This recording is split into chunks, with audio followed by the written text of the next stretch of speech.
What's up, guys? How's everybody doing here today?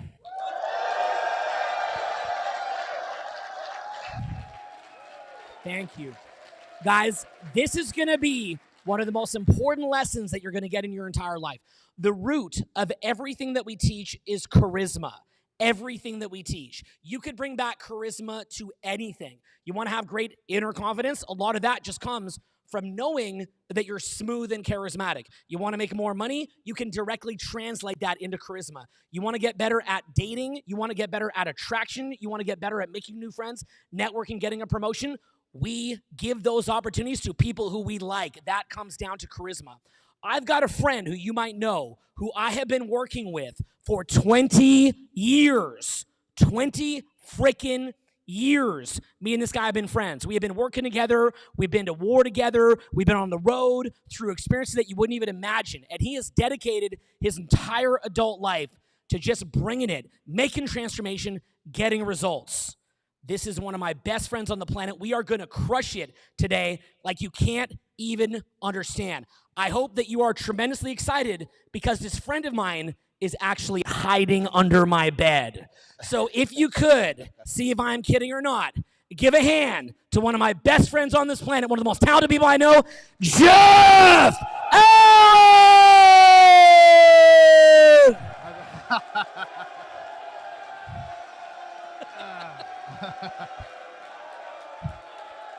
Jeffy! Jeffy! Jeffy! All right. No, it's okay. Thank you. Thank you. Yes.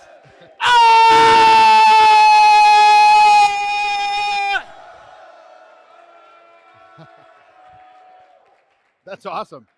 You know, I've always wanted to emerge from under the stage. I have accomplished that dream. So thanks for that. Thanks for making that dream come true. But yeah, you know, it's true. Like what Owen was saying here.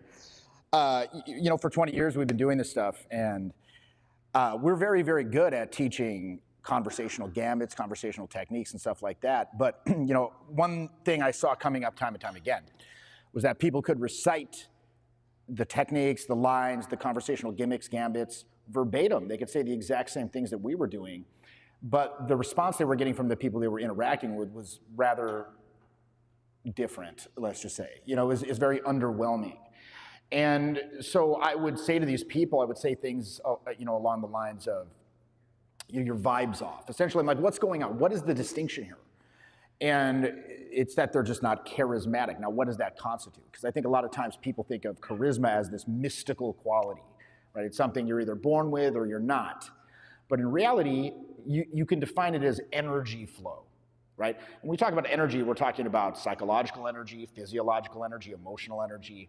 And is that energy inhibited, or is it able to freely flow from inwards? And, you know, in fact, we can go upwards to energies that don't really have agreed upon verbal definitions, you know, transcendent types of energies, universal energy, life force, chi, whatever you want to call it, that move down through our body, through our subconscious processes, and move outwards towards external communication. But somewhere along the way, that a barrier is in place that prevents the free flow of those energies.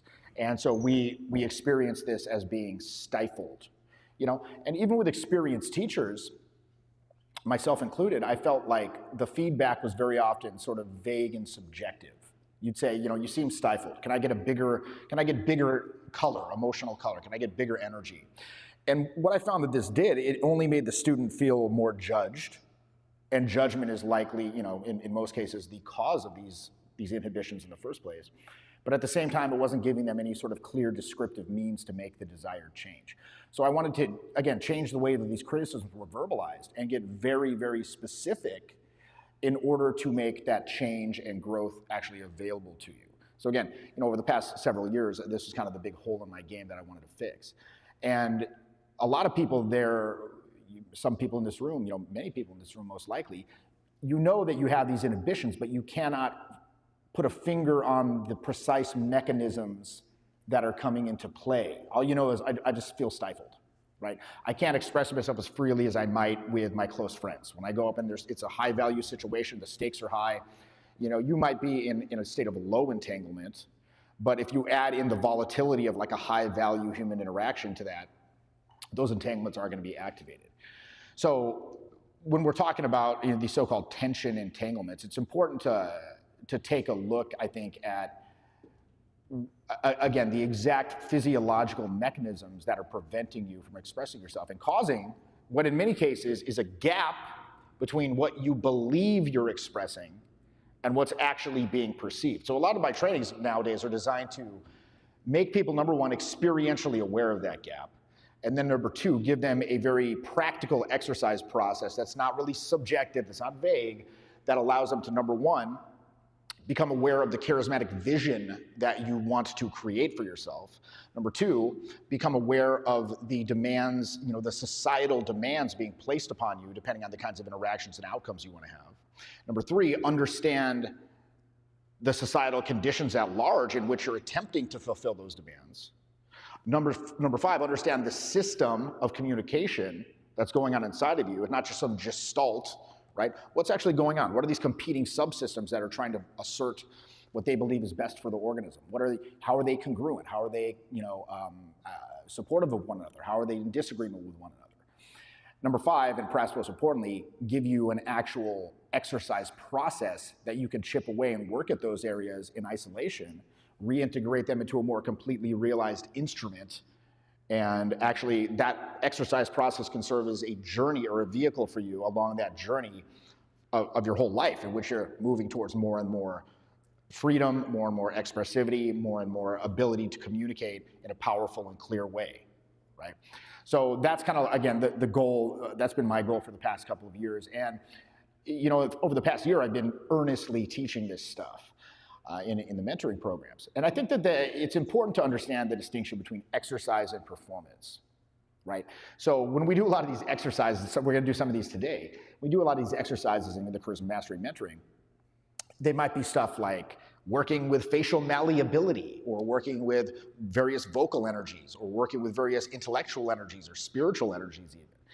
And a lot of times these exercises can seem kind of like goofy, right? Okay, this is fun or whatever, but it seems somewhat arbitrary. So I think it's important to explain the training rationale, because what we're really trying to do is give you as much choice as possible when you're communicating. Look, and could I say, guys, the reason why Jeff created this, okay, is rationale. I would watch Jeff for years come back. Like, he'd be on these wild adventures out at clubs. He'd be here in Miami, out of the Delano Hotel, winds in his hair. He's going crazy. He's showing these different things to students. And, he'll walk in there and he'll be engaging with somebody and they're really into it. And then he'll bring someone in and he showed them everything. And he's given them the technique. And he's given them everything he has. And he'll be sitting in there and he'll be like, here, come on in. And then the person will come in, and Jeff will be telling me this later at night, and he's just trying to help them. And they come in, and they're like, hi, right? And then as an instructor, you can imagine, just try to humanize me and Jeff for just a moment, right? It's like, as instructors, what happens is, they like that same student who he brought in, who he's given it to them on a silver platter, they'll mess it up, and then later they'll be like, why didn't it work? Yeah. And just like, if you know Jeff, he's just like kicking the wall. He's like bashing his head against the wall till it's bleeding. He's like, you gotta get the charisma. And it's just driving him crazy because Jeff, he may well care more about your pleasure in life than you do. Okay? He may honestly care more about you having pleasure and results than you do. And so what happens is he's like kicking his head on the wall. And so what you're seeing here is something that he came up with after years of extreme frustration because he wanted to find the missing piece with why you're not getting results. So when you think about it, why don't you have the results that you want? Because there's entanglements, there's blocks, and then the worst part is you can't even identify those blocks. Right. So he's here to show them for you. Could you give him a hand for this? He's going to show you everything today. It's going to be awesome. Yeah, it's going to be awesome. Most of the time, these blocks are related to, you guys all saw Julian yesterday, right? They're inherently related to a lot of these kind of like childhood traumas we experience, where at some point in your younger years, it was deemed useful and necessary for you to control emotional expression, to tamp it down, to keep it reined in. Because, and again, the quality of the emotion isn't at issue here. Any sort of, again, basically the basic controlling pattern, and it's not really well thought out when it's happening, is your intellect senses that you're an impulse to express yourself on a higher level, right? Whether that's going up to someone that you feel is higher value than you, whether that's just being more expressive, even in a group of friends, or piping up in the business meeting, what have you. And it says this might make, this expression could be potentially threatening to me. This can make me vulnerable. This can make me be perceived as silly or stupid or aggressive or pushy or XYZ. Shut it down. And over time, this impulse to shut it down starts to, insofar as the relationship and time is concerned, these are simultaneous events, right? Impulse to express, shut it down. Now, of course, the intellect can't really do anything by itself to shut it down. So typically what happens is it calls the body into play to shut it down with some kind of physical tension. Now, this could be breath holding, it could be jaw-neck tension, shoulder tension, it could be locked knees, it could be shifting from foot to foot. There's a variety of things, but most likely, again, you've deemed these to be useful and necessary for so long that now they're just kind of a part of the background noise of your existence, and you're largely unaware of them. They're below your threshold of awareness. So when we do a lot of these exercises, what we're essentially doing is we're putting greater demands on the various parts of the system in order to create make the repression greater to catch up, right? And thereby it's making the repression noticeable. And at that point, you can start the process with just awareness, without shame, without guilt, again, because that's what caused most of these problems in the first place.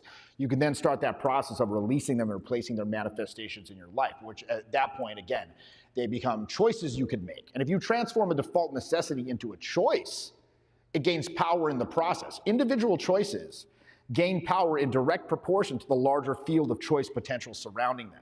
And again, the example I used the other day, it's like if Owen and I are sitting here next to James, and we're just in a state of repose like this, LeBron's going to be communicating a lot more power from his state of repose than us, because he has a much larger range of kinesthetic choice surrounding him, right? He can move probably a lot better than we can, let's just say, even at age, what, 36? You know, he's still like, this heroic wonder of the world. So again, and it's, kind of taking it back, interestingly enough. We can even pull him up here in the red, if you don't mind. Pop up here for a sec, give him a chair, grab him a chair. Grab him a chair.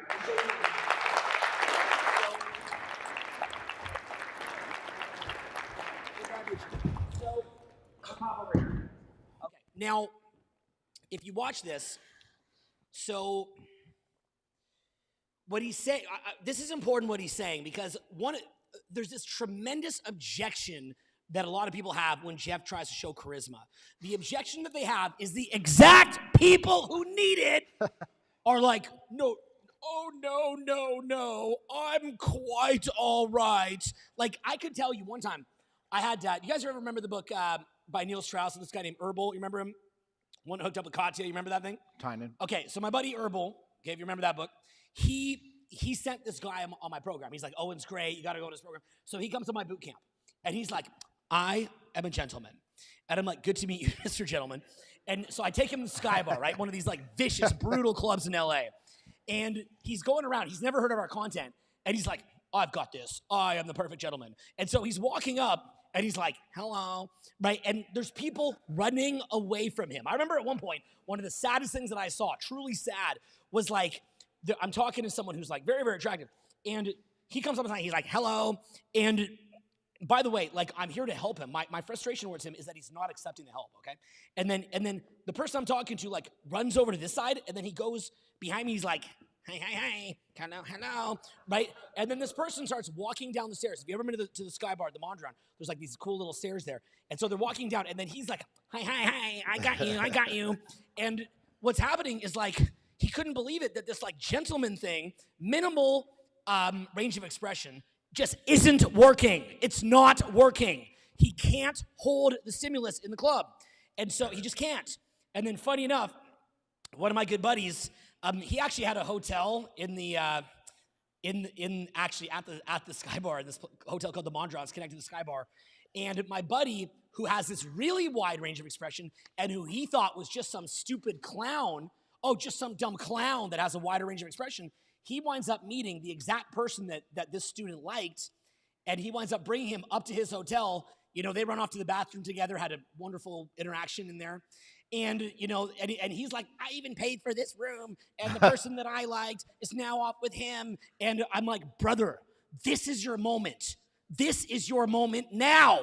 In this moment now, are you going to learn to have charisma? Are you going to learn to expand your range of expression? Or are you going to have these little knots and then justify them?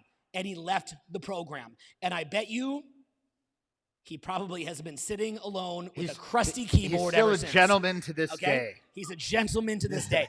And so the thing is, okay, there's a crusted keyboard that he is a gentleman that he talks to this day. And that's the problem. The exact people who need to learn what Jeff is here to show you will refuse to learn it. They are stubborn. They are arrogant. And so understand, it's like you've got all this power in the box. It's like this world of power in the box. But guess what? The thing that's blocking you from your power, the lock on the box, is I already get it.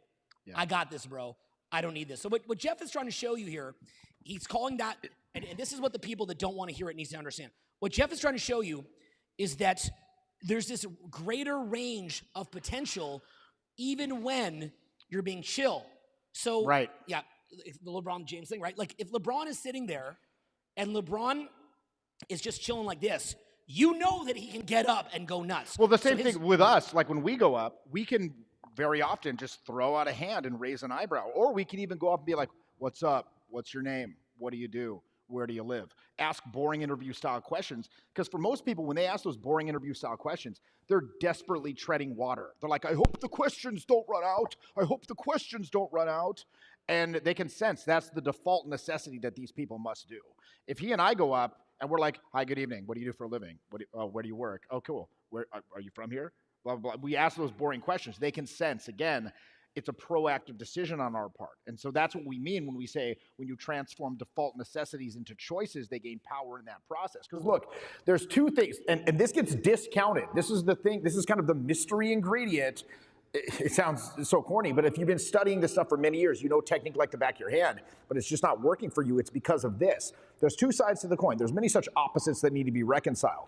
You've got that horizontal plot development. In other words, how do I move it from A to B? And again, if you want to have a banal conversation with your fucking neighbor as he takes the trash in the morning, hey, Bill, how's your daughter's, kung fu recital or whatever, that doesn't require a lot of, unusual technique. But if you want to sell and close sales, if you want to be able to do a job interview, if you want to navigate conflict, if you want to get romantic with someone you just met, these are activities and conversations and interactions that most people do not engage in on a regular basis. In order to be successful at those things, yes, you need technique, you need precision, you need control, you need practice with those. So we're not discounting that by any means.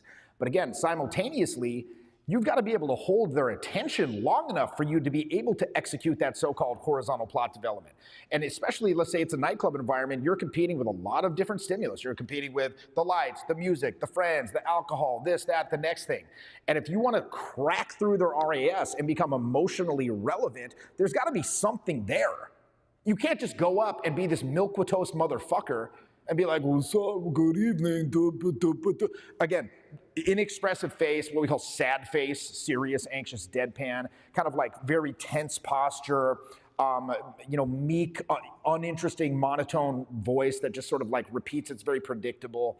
That's not going to cut through it. There's got to be something here that makes them be like, yo, this is different. This is interesting. This is fascinating. This is compelling. This is outrageous. This is hilarious. Like, what's going on? Now, how do you do that? And by the way, do you remember what Eli said earlier when he said, if you go into an environment where you want unpredictability, remember he talked about the 6 human needs, he said certainty or uncertainty.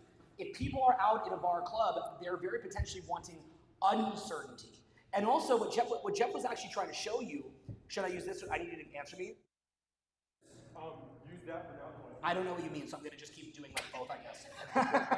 So what Jeff is trying to say is that ironically, he can now just do like the fantasy of the guy's like, hi, hi, hi, hey, hey, hey, hey, like that's how I'm seeing it. Really what he looks like is like, hello, nice to meet you. Like that's what he really looks like. To me in my cartoon brain, it's like, hey, hey, hey.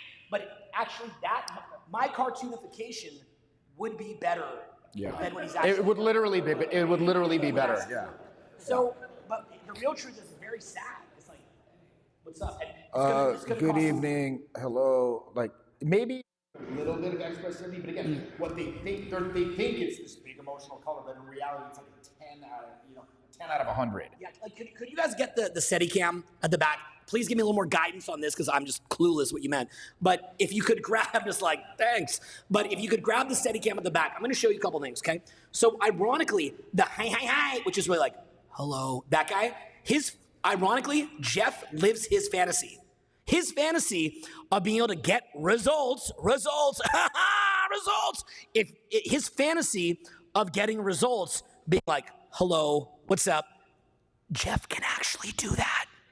Jeff can actually do that. I usually won't because I just don't prefer. I want full access to my intuitive abilities, right? Like, again, just up here making gestures. You can hear that when we speak, we're using different inflections to color our language. These aren't predicted in advance. It just feels right. But when most people go up and speak, they can't gesture. Again, because as they get these impulses to express themselves, there's a barrier. Your mind can be a bridge between inner and outer energies, or it can be a barrier, right? So again, these people are like, any sort of intuitive impulse must be examined in the moment before it's allowed access to the external communicators. Yeah, so watch this, guys. Okay, I'll get John right in here. Throw on this, I'll get you to do a bit of this too. So if I walk up, John, I need your help, my man. Okay, so if I walk up, we're working on it. We're learning how to go to live here.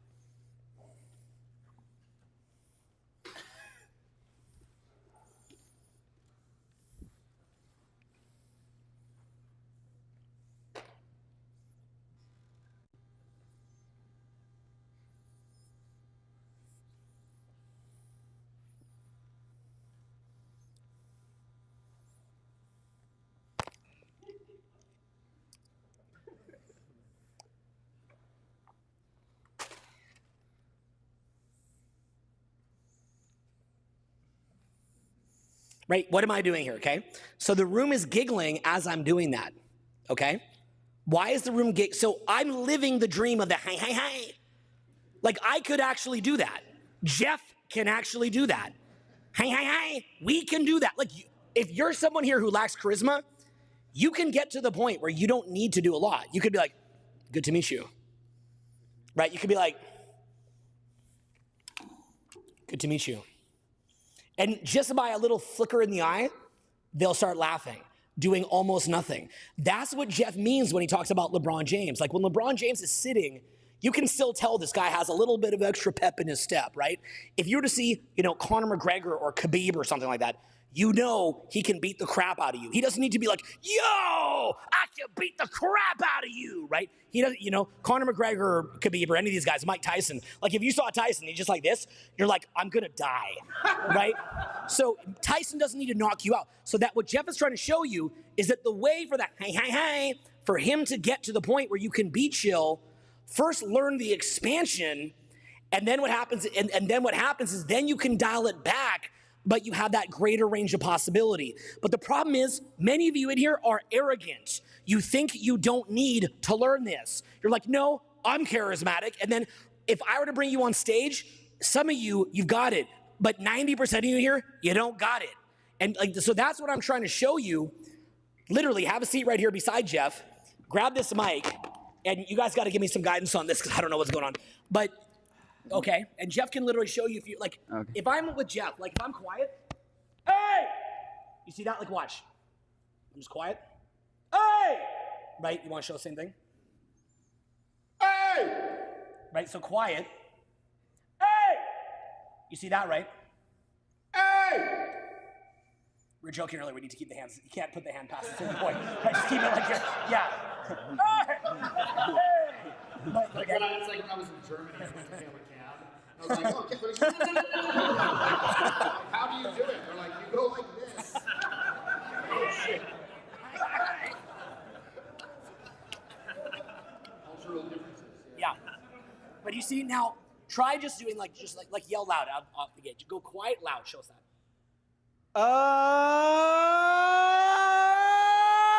So yeah, okay, so he's got a little bit going. Go. But he's got what we call. Hey!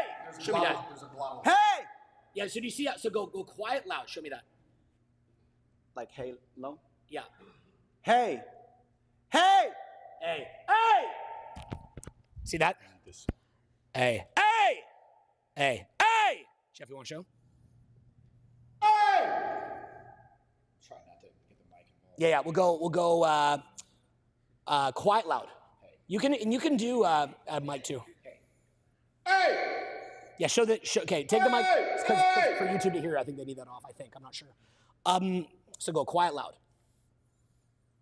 Yeah. Well, are you mic'd on your neck? Yeah, it's for YouTube, that's why. Okay. Hey! Okay. Hey! Hey! So guys, try going quiet and then loud. Try that. All of you, go quiet. First go quiet, all of you. No. Quiet. No, quiet, loud. No, quiet, stop. Quiet, loud.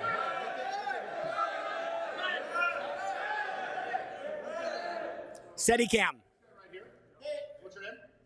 Seth, welcome. So, here, can you pop up here for a second?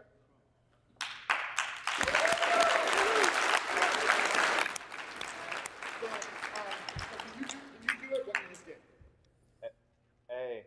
Hey! Okay, now see what he did there. That's actually pretty good. But do you see what he did there? Do it one more time. Hey.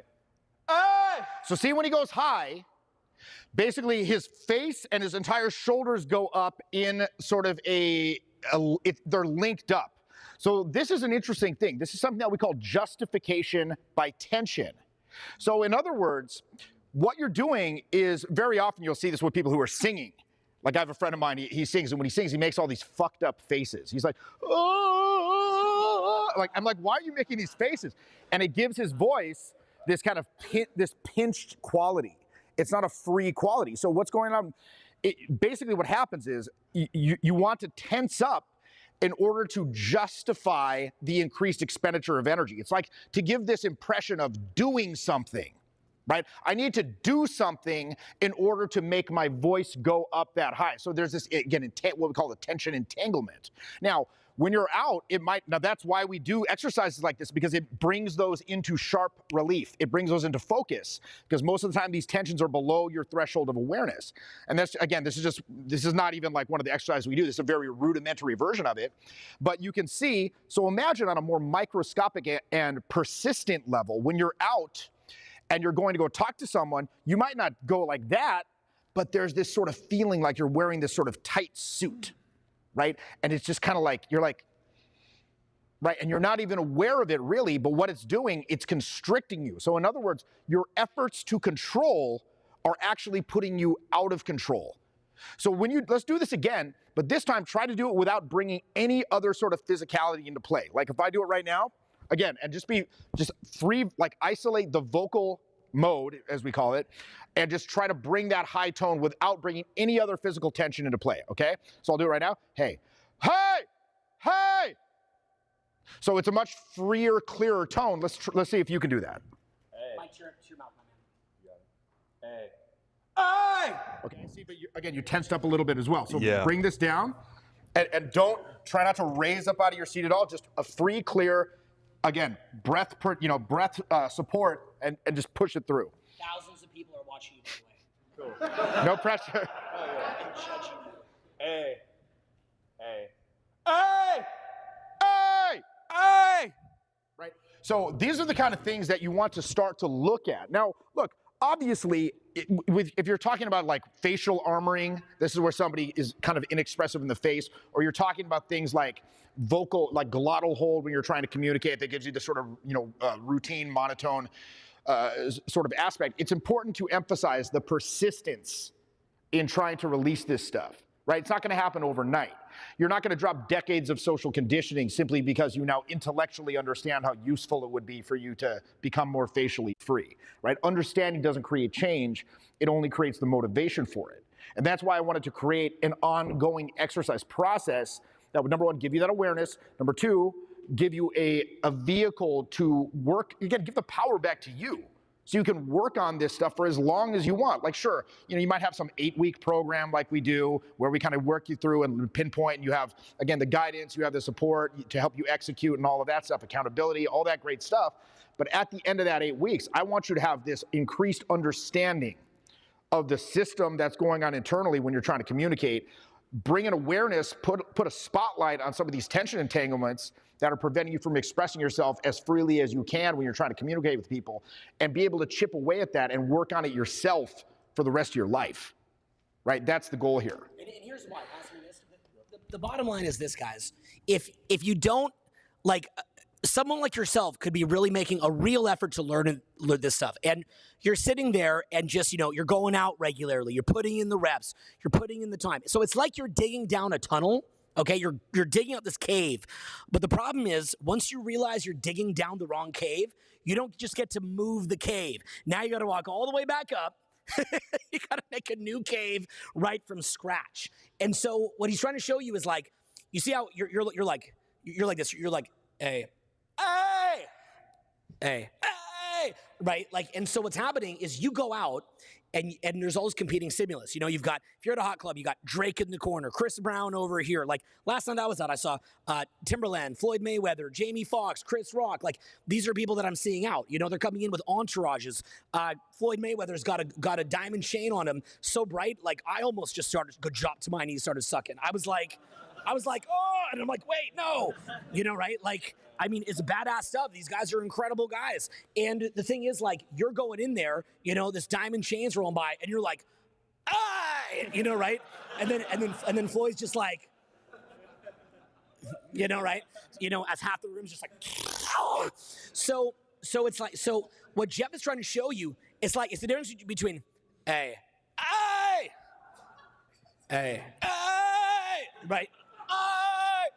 And then it's like, why did it work for me? Okay? Hey.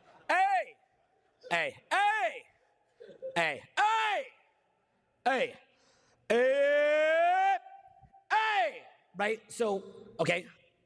Okay, watch how much change in my, like, energy or doing stuff do I have? So now, when Floyd rolls by, I mean, this probably wouldn't happen, but when Floyd rolls by with the diamonds, it's like, hey! Then Floyd's like, hey! Then we high five, and who knows what happens from there. Okay, so, but you see the idea, right? It's like that chill person. It's like when I saw Timberland last night, he's loud, he's funny, but he's not trying.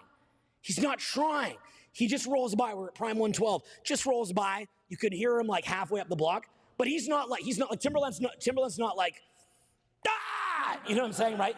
He's just having fun with his friends. He's joking with Jamie Foxx. He's just having a good time. But it's who he is. So that's where, try again what Jeff was showing you. Take another crack, and you take another crack. Here, hold this. Take another crack at it. Yeah. Getting better. Better? Again. A. Okay, but by the way, you hear that? You see there's like glottal hold there.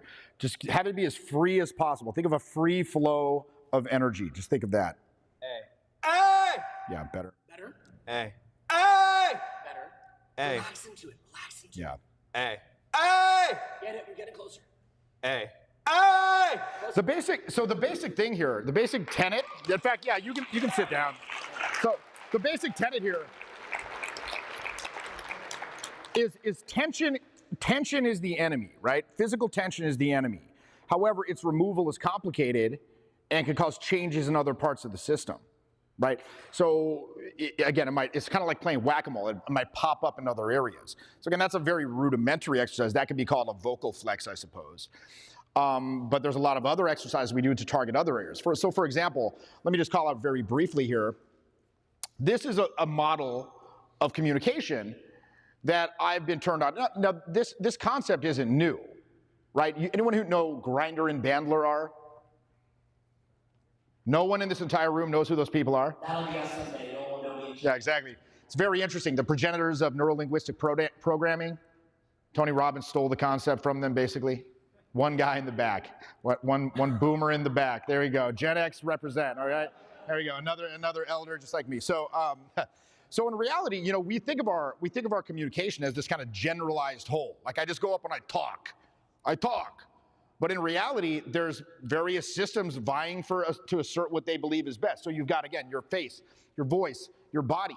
And when we're talking about that, like, look, the voice is interesting because there can be completely different messages conveyed with what you're saying and how you're saying it. We've all heard, who in here has heard that saying, communication is 90% nonverbal?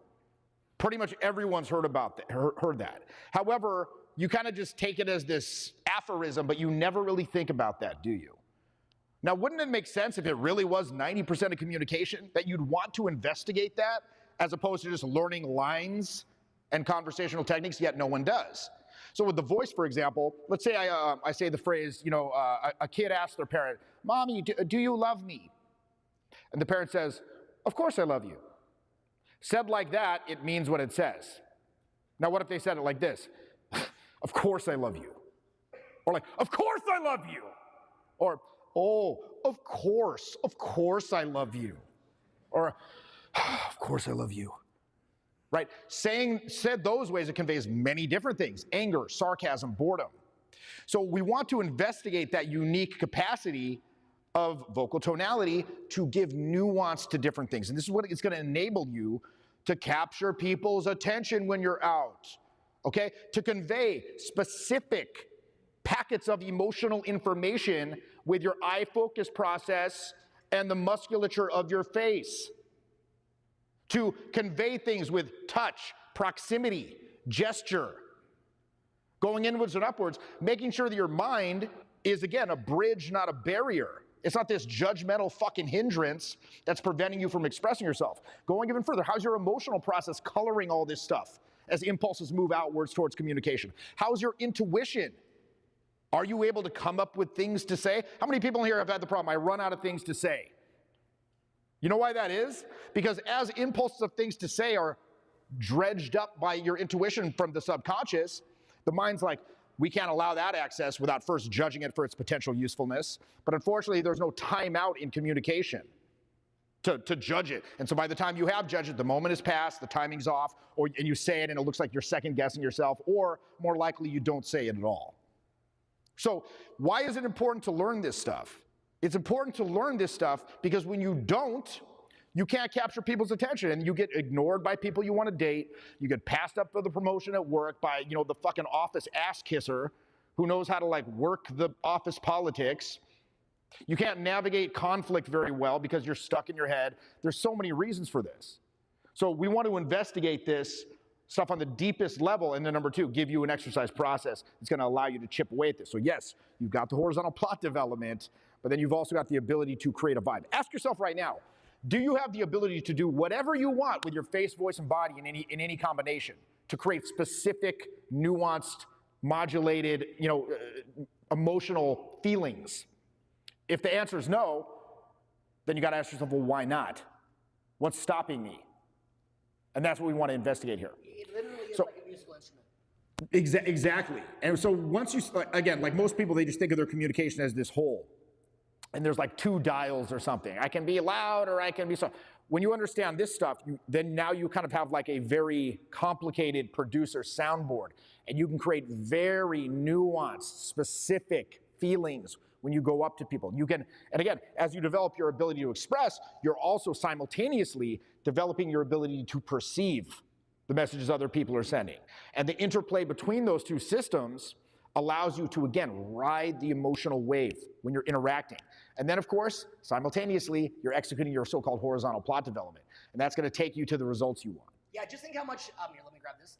Just think how much more money you could make when you have that down, right? Like, when you have this down, in your mind, you're like, I can walk into any environment. For example, some of the networking groups that I'm in are for people that run businesses that do over $10 million a year. So you can imagine the level of entrepreneurs that are there. And my business, even though, we're in the lower end of those groups, some of the people there are making hundreds of millions. Yet guys like Jeff and I can show up at those meetings and be the most in-demand popular people there because people are bored. People are bored.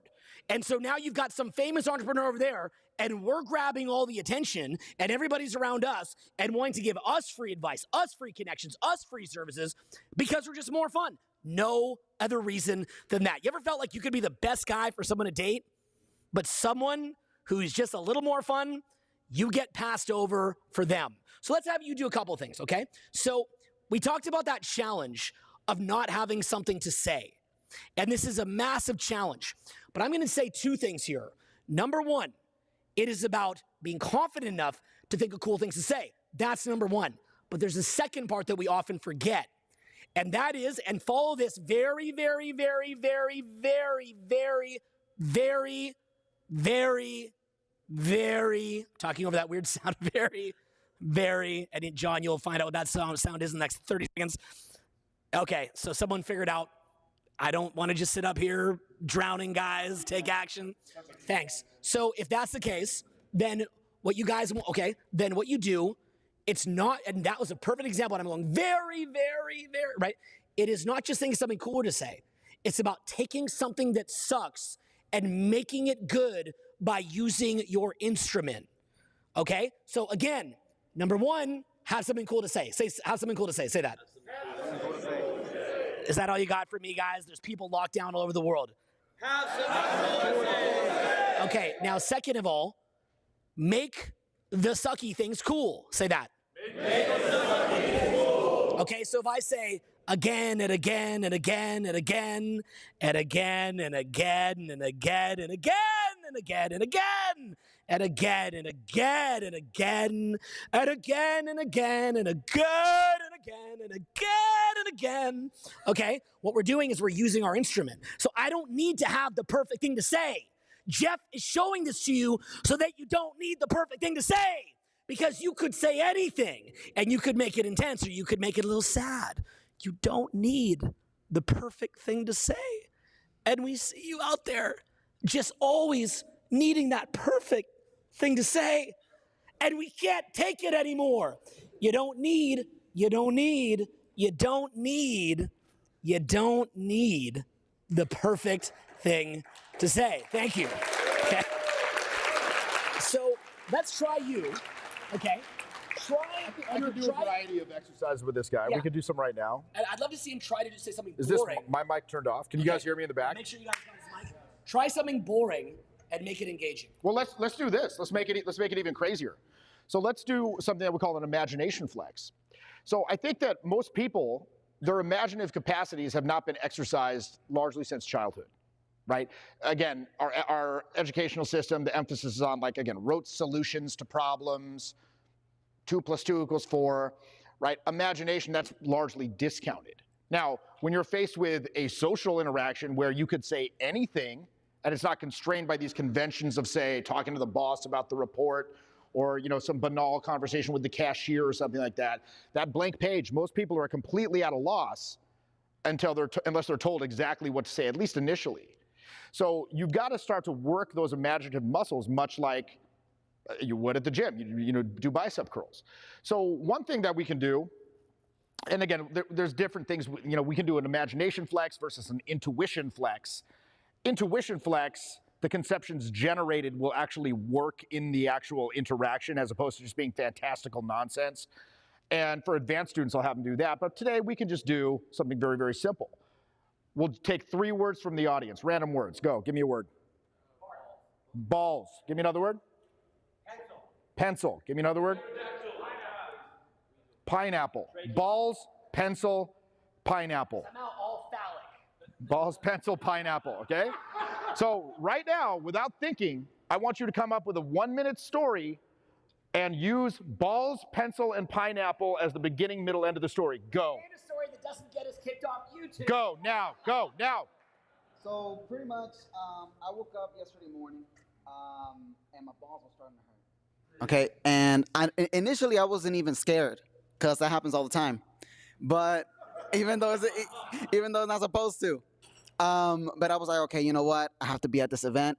Okay, it starts at 2. So I'm like, okay, you know what? Let me go to South Beach. Let me have a good time. I started walking. My balls are still hurting. But for some reason, I passed by a Starbucks, and I don't know why, but I end up smelling pineapple. I still don't know why, because there was no pineapple around there. And now I'm starting to get a little scared because there was no pineapple there. My balls are hurting, but I'm smelling pineapple. So now I'm like, okay, it's probably nothing. I go to my doctor on Monday when I get back home. I'm still not home. I'm here. I see my pencil right there, and then my pen, but I made a couple of mistakes while I was writing notes on the notepad. By the way, you're killing it. So are you. And I'm like, oh, I should have brought a pencil. That way I could erase it. So now not only did I mess up a bunch of my notes because I don't have a pencil, but I'm still smelling pineapple and my balls are still hurting. And at the end, you eat the pencil. Huh? And at the end, I eat the pencil. Now, another thing so that was pretty good, actually. Now, another thing that we might do when we do an exercise like that is we'll give various assigned attitudes to the person to adopt as he's telling the story. So, I've got a deck of cards that has various arbitrary attitudes that we can show as you tell these stories, and you're going to have to adopt those facially, vocally, with gesture. So, Haysom, you got those cards in you right now? No, they're in the bag back there. Anyway, so we can pull some of those out. Now, let's get 3 more words. Anyone? Boom. Trachea. Trachea. Wait, what's that? Duck? Dog. Syrup. Syrup. Trachea, dog, syrup. I didn't think I won't do that one. Trachea, dog, syrup. Okay. Now the key here is you want to start on the story without even thinking, right? No thought, because what we're trying to exercise is, again, free flow. You want to take this one, Owen, or? Oh, he's scared. Trachea, dog, syrup. Trachea, dog. Wow. That's a rough one. That's the hardest one in maybe 20 years. That's like trachea, a dog, and like, I can think of ways to do it where we get kicked off YouTube, but I don't know if I can think of ways to do it where we don't. Okay, so, well, no, wait. I must rise to the, okay. If you sound enthusiastic about it, but otherwise I'm down. You want to do it? Or should I do it? And then I'm going to also, we can also do arbitrary attitudes while he's doing it. How about that? Okay. All right, so, okay. So you're going to start off dismal. You know, my trachea. Wait, I need the 3 words again. Sorry. Syrup? Dog, syrup. Wow. Okay. All right. Okay, so my trachea was not so good, gentlemen. Not so good at all, But then I realized that even though my trachea was a little bit clogged up since my dog had been doing a couple of things in it that it maybe shouldn't have been doing, but it's between me and Rufus, and so on and so forth. We decided at that point that we would pour this viscosity-based syrup down into my throat, and was it pencil again? I'm sorry, 3 words: syrup, dog, and what? And okay. And then honestly, the dog, it just gets down like that. You know what I'm saying? It just gets down like that. And more than 3 words again. Sorry, it was the syrup. I've been on low sleep, my man. Okay, what is it? Dog, syrup, and trachea. Dog, syrup, and trachea. Yeah. And I'm like, you know what? You got to get in here. You got to get in my trachea the way that the Austin Powers mini-me gets in his belly. And I'm like, you get in there now. Hada.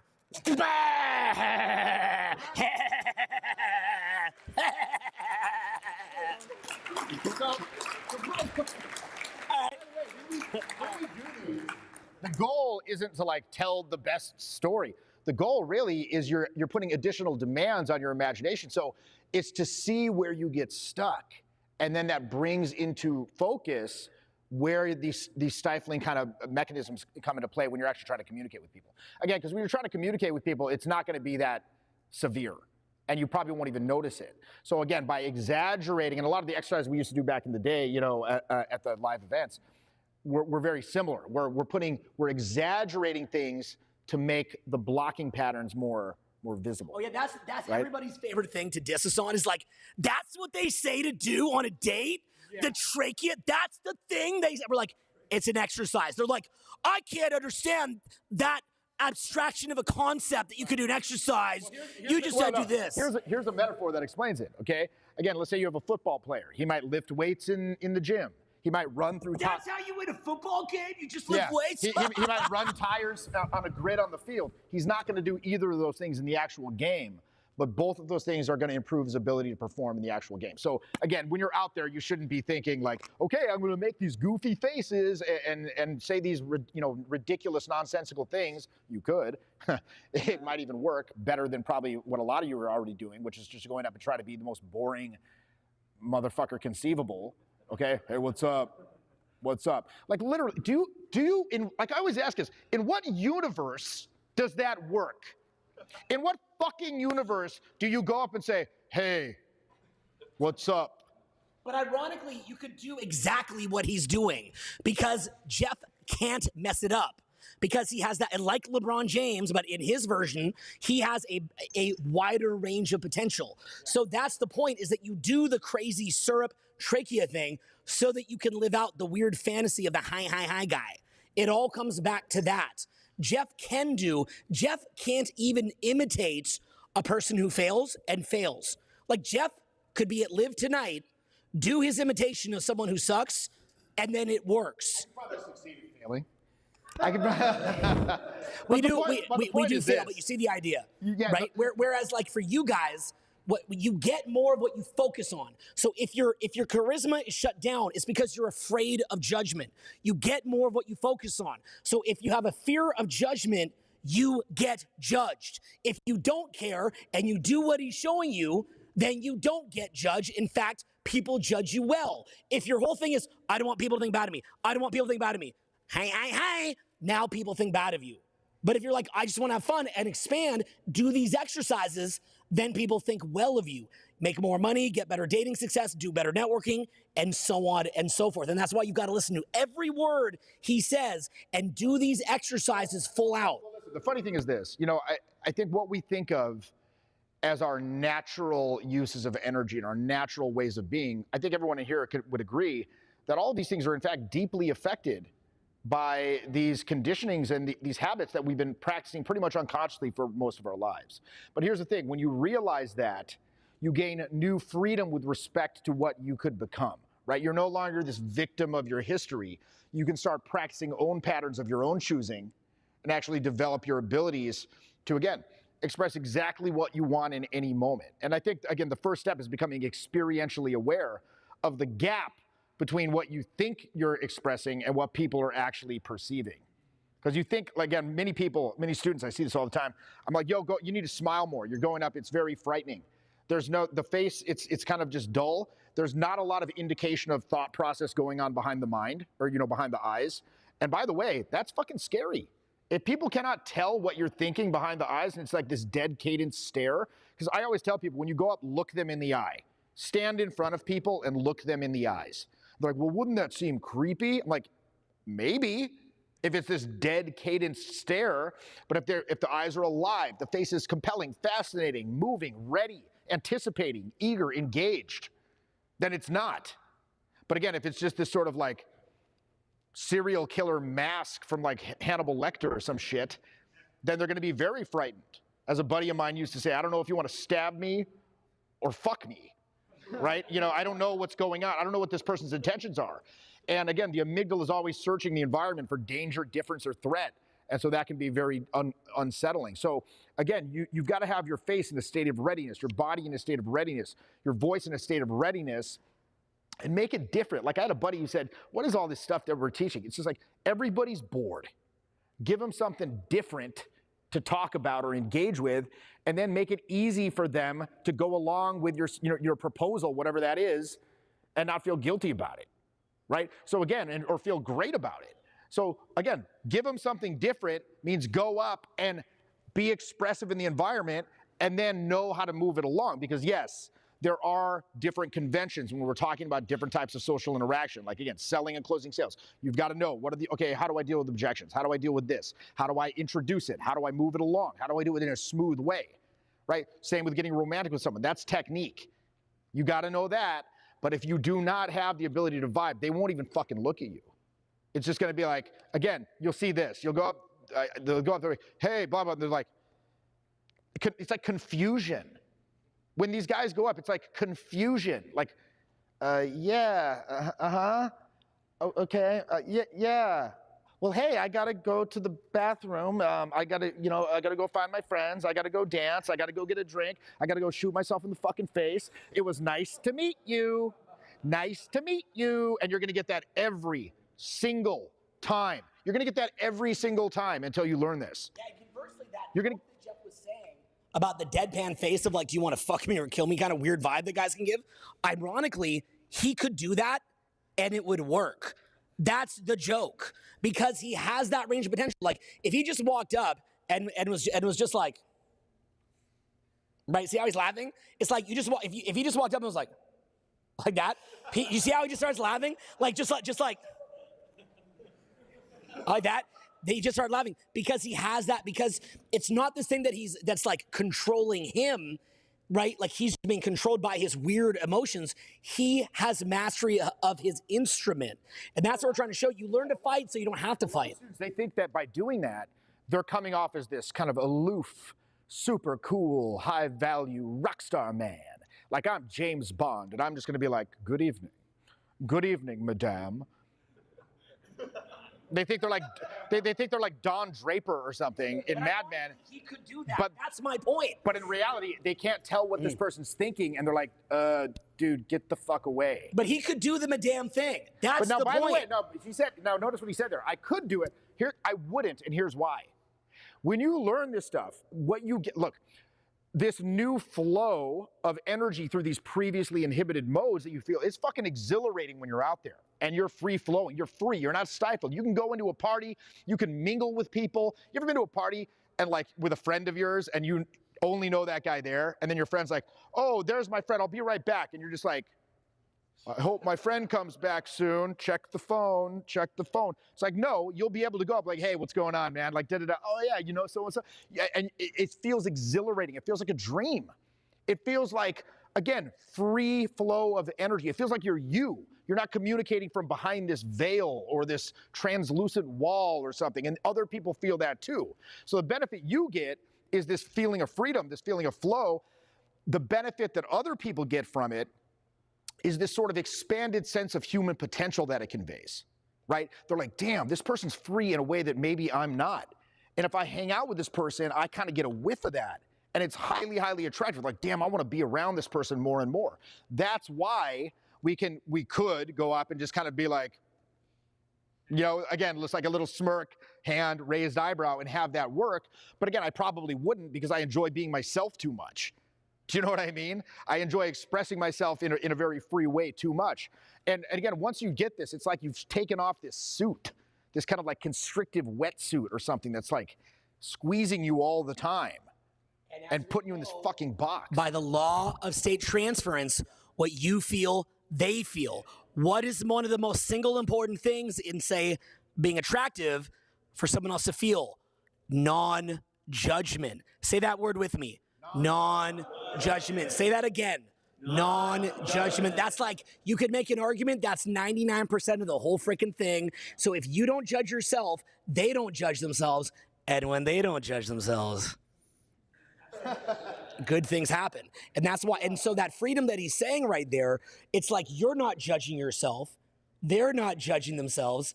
We're not going to judge ourselves, and good things happen. And that could be in sales or whatever else, right? And so you see the idea here, and he's showing you this, okay? But at some point, too, I'd even love to have them do exercise and use the Steadicam to have you lead some of the exercise right in the crowd, too. Because we actually have a Steadicam right at the back of the crowd, too. Whenever you're ready to do that. Exercise right now?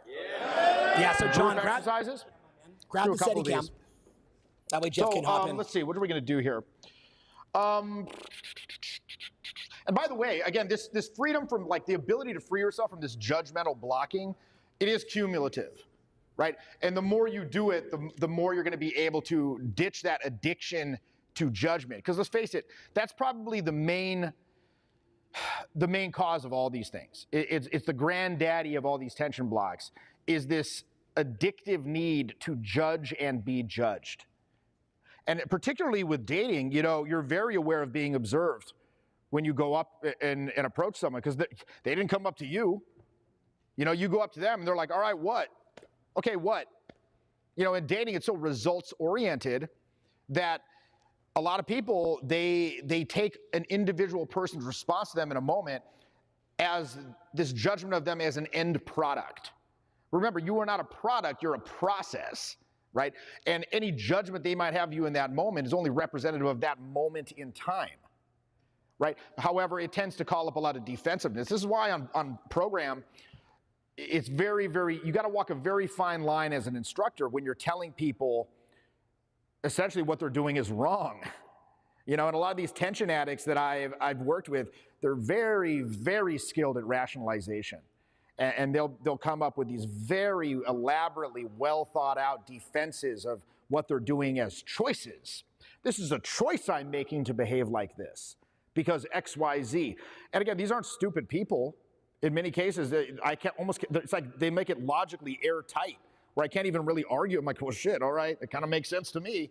However, I would suggest that you try something different, okay? Just try it on. Try these new shoes on and see how they fit, right? Try on these strange ways of being and see if it works. You know, a lot of people ask me, they say, Jeff, you know, when you go out, you seem very ebullient, you seem very kind of, you know, outgoing, confident, yada, yada, yada. Were you always like this? I think the best refutation to the idea that any sort of blocks you have are these inherent problems that are unique to you and you're never going to be able to break out of is looking at the success of other people. He and I, this guy, we didn't start out as these like well-adjusted people. We're still not, but like we didn't start out as these like we're fucking psychos, right? You know, and you know, we had to arrive at these conclusions, you know, through years of trial and error and kind of going out. But you know, now I wanted to really again codify a lot of this stuff and break it down to kind of the molecular level to, again, change the way that these criticisms are delivered. And it's just not criticism, it's descriptions now. Like, I noticed you're making a choice to do this. I noticed you're making a choice to do that. And so it's important to create this kind of non-judgmental exercise space in order to work with these energies. So vital. Because otherwise, you know, you just deem it as useless or you deem it, you become, I guess triggered, as Julian would call it, by it, and you just quit, right? So that's very vital. Now, you could probably sit down at this point. He's been up here for like an hour. Yeah, so there you go.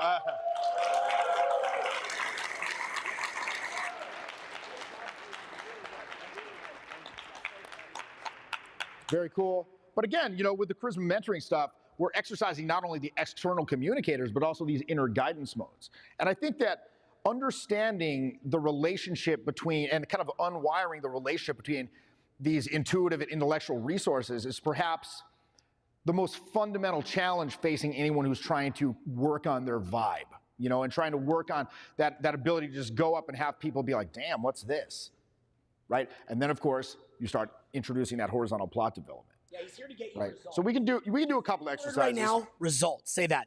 Results. Say that again. Results. Say that again. Results. Say that for all the people locked down watching this. Results. Good. Okay. So guys, we're gonna have you hop up and do some of these exercises. Jeff's actually gonna hop around from group to group. Yeah, everybody's gonna get up in different groups. Yeah. Well, group at once. Okay. You can hop down. And so first off, what we're gonna do is let's try something called rapid fire attitudes. And what I want to do is I want you to express these attitudes at a 10 out of 10 level, okay, like a cartoon, okay? Bring face into it and bring gesture into it. And I'm gonna kind of look around and see how we're gonna see who's blocked and who's not. So the very first one, let's do,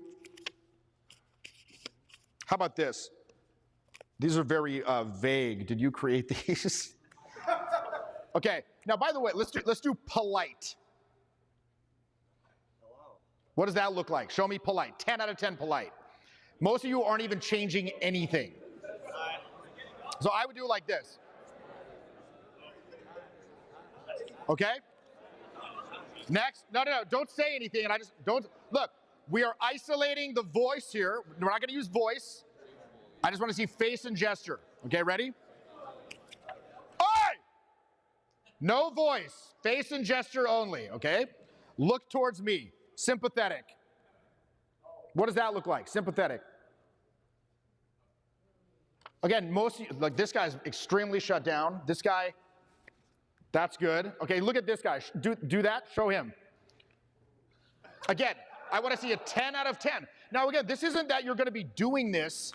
The intention is not you're going to be ever using this. We're trying to expand your emotional palette and the vocabulary of what you're able to express. So you never have to approach that level. So let me put it this way. You know, I go to a singing coach, and we'll train notes that are above my range, like songs that I would never sing. Why do we train that? So I never have to approach those in actual performance. Because if you see somebody singing and they never approach the limit, you kind of get this idea, like maybe this guy could do anything, right? But if they see you sweating, if I hit it, I'm like, oh, and I'm like really struggling, then people are like, okay, there's the limit. All right, there's the limit. That's clearly his limit. And the illusion is kind of shattered. So with this, what we want to do is take it to a 10. So we're just working the facial malleability. We're working the gestural malleability, so we're broadening your palette. Because remember, individual choices gain power in direct proportion to the field of choice potential surrounding. Okay, so let's try this. Let's try dismal.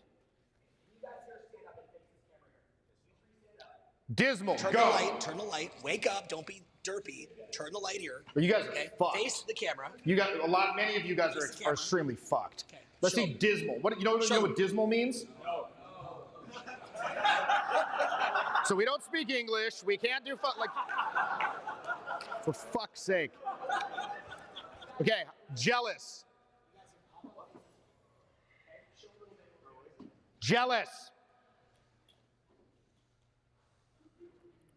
Wow, this is very informative. Annoyed.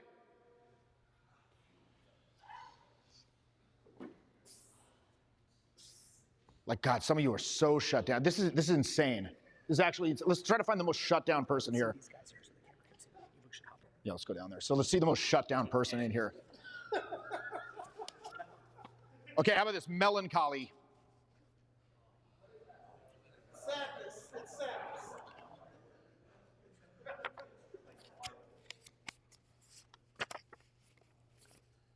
Wary.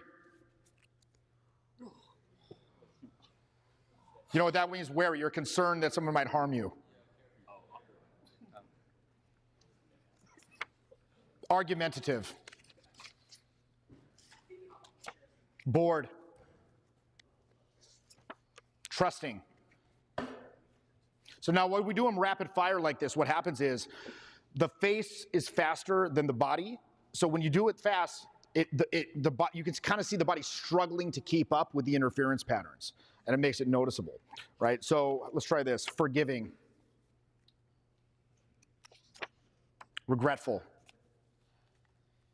Now, do you notice here, most of these look almost identical. Most of their facial expressions look identical when they're doing this. Enraged. This is how you look when you're enraged. See this? Look at this guy here. Are you enraged? I just fucked your dog. What? That's your reaction? You know, never really liked the dog to begin with. Enraged. Enraged. Somebody killed your dog. Okay, let's try this. Mournful. Now you're mourning the loss of the dog. Your parent died. Your parent just died. Fierce. Fierce. Joyful. Okay, now if I'm doing these, like I want you to take this at a 10 out of 10. Jubilant. Okay, let's do another. How about this? Miserable. Playful. Gracious. Tragic.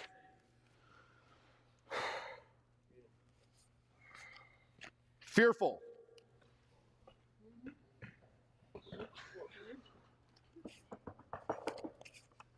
Caressing.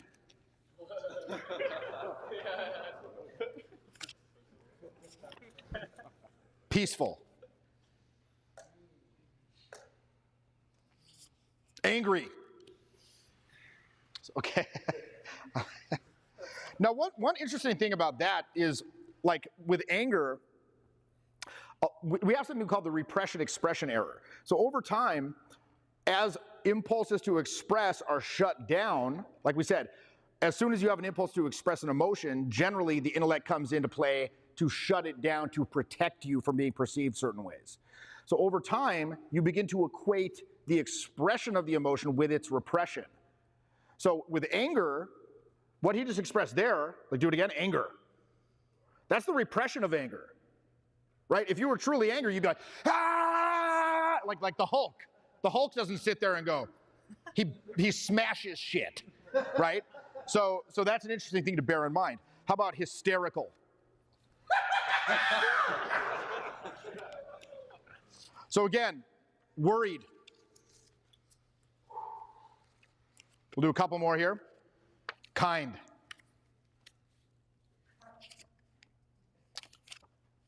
Happy. Pathetic. Okay, let's give these guys a hand. We put them on the spot. Put them on the spot. But it's kind of interesting to see how little people's facial expressions will change when you do that. So imagine this, like what we're trying to do is give you an ability when you go up so people will fucking pay attention to you, right? And again, this doesn't mean necessarily you're gonna go up and be like this clown, like, hey kids, right? You know, you could. But I want to give you the ability to do anything you want with your face, voice, and body in any combination, have access to imagination and let it flow freely. And the way that we got to do that is we got to start to pinpoint some of these blocks. And by doing this, most of these exercises are diagnostic in nature, right? It's not to give you an ability to go up and make a face. It's to diagnose and make noticeable where these blocks are happening. Because like we said before, most of the time, they're below your threshold of awareness. But once you have that awareness, now you can, again, begin that process of releasing them and replacing their manifestations in your everyday life and your everyday interactions. And it's gonna take time, because we're talking about unwiring decades of negative social counter-conditioning, the defensiveness, the negativity, the duality, the fucking, abdication of responsibility, the confusion, the judgment, all that great stuff that the media, the educational system, our parents, religious upbringing, corporate culture give to us, through again, what Julian would loosely term as trauma. What was that? Okay, so let's do another one. This is a fun one. I call this one, the Hunchback of Notre Dame has feelings. Okay, so Quasimodo has feelings too. So what we're gonna do, first off, I want you to make an extreme, some weird face on the level of like a Halloween mask. So like, all right, do it right now and try to hold it with a minimum of physical tension. Extreme, the most extreme facial mask you can make. Okay, now, without altering that mask fundamentally, I want you to add happiness into that. Okay, all right, drop it, let it go, because you gotta give it a rest. Okay, now let's do another one. Let's do another mask. Okay, another one. And now you're gonna add compassion into that. Okay? Okay, drop it. Let's do another one. Okay, ready? And now you're gonna be doubtful.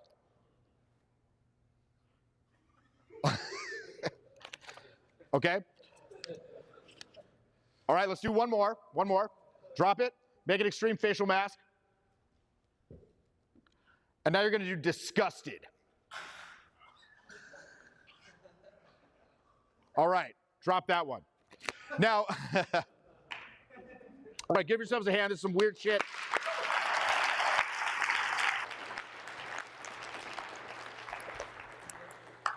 Now, I don't know, you want to do some real brief postural work here? Yeah! Okay, so with vocal production, one thing you want to bear in mind is all vocal projection starts with your posture, right? Much like a boxer, the power doesn't come from your arm. It comes from your connection to the ground and the hip movement, right? By the way, I hope Jake Paul gets knocked out tonight, but I do admire his hustle. I had a dream the other night that I met Jake Paul here in the hotel, and I had a conversation with him, and he was a nice enough fellow, a bit dim, and then at the end, this is a true story. And then at the end, I'm like, "Yo, Jake, it was great." I was like, "You're a genius, man. You know everyone hates you and wants you to get your shit rocked, and you've managed to monetize that and make money off it." He's like, "Yeah, that's exactly what I did." And I was like, "Man, you're a fucking genius, bro. Can I get a picture with you for Insta?" He's like, "Yeah, absolutely, man, absolutely." And then, you know how in dreams, sometimes you're like trying to hit someone and it's all slow? I'm like, in the dream, I'm having like this boomer moment where I'm like trying to get my camera to work and it keeps like fucking up. And like, "Oh, hold on, let me restart it." And his friends are like, "Yo, Jake, what are you doing? We gotta go, man. We gotta go." He's like, "Hey, man, come on, dude." I'm like, dude, please, for my Instagram, Jake. Please, Jake, say 1 second. And then finally I got it to work, and then we were like, and then I posted up, and then I woke up. So that was my dream. This is a true story. Come on, Jake. Please, Jake. All right, so very briefly, let's do, we'll do one more thing. We're gonna do what's called Alexander technique, okay? So this is gonna help you over time, and much of these exercises, like I said, they're designed to incrementally work over a long term, right? And kind of chip away, much in the same way you wouldn't lift weights one time and be like, "Now I'm jacked." You know, it's an ongoing process. And we wanna bring awareness to this stuff. So first off, I want you to sit in your chair, kind of sit on what you call the middle of your sit bones, on the edge of the chair. And I want you, like the hip bones, right? And sit just upright. You don't want to sit like bolt upright. You don't want to be like too relaxed. Just kind of sit like this, just normal, neutral, okay? And the first thing I want you to do is I want you to put your arms out like you're riding a motorcycle, okay? And make soft fists. And you know, you have tables. If you have the table in front, you might want to back away from the table a bit because we're gonna bow forward. All right, so now I want you to rock to the back of the sit bones, and that's gonna cause the lower back to round. And then you're gonna bow forward and reach. And you're gonna feel it open up in the upper spine. Okay, now you're gonna unbow, come back to the middle of the sit bones, and as you do so, raise your arms above your head, and then gently lower them. And as you lower them, you'll probably feel the front of your spine open up a little. You might even feel like a little kind of crack, like almost like a knuckle crack type scenario. And now just kind of feel that new reality sort of incorporate there for a second, right? Okay, the next one we're gonna do, you're gonna touch your fingers to your shoulders like so. And now again, rock back on the sit bones. That's gonna lower the, round the lower back and then lean forward. And you're gonna feel it opening up in kind of a different way in the upper back. And now unbow, come back to the middle of the sit bones, arms above the head, and lower them. Okay. Finally, last one, we're going to cross the arms like this. And same thing, rock back on the sit bones, bow forward, and now that upper back's gonna be opening in a wider way. Okay, unbow, back to the middle, arms above the head, and lower them. Okay, so now we got the front of our spine open, back of our spine opened up. It's very nice. Now the next thing that we're gonna do is this. I want you to, on the right, put your right hand out, palm down, and now rock back in the sit bones and bow forward. And as you bow forward, reach across your body like this. This shouldn't be like a powerful, like a struggling reaching. Just gently reach across. And as you do so, rock a little further back on the sit bones to protect the lower spine. Come back to neutral. Okay, same thing. Hand down on the left. Rock back on the sit bones, bow forward, reach across. Rock a little further back in the sit bones as you reach across, because now we're working the sides of the spine and the rotation of the spine. And then come back to neutral.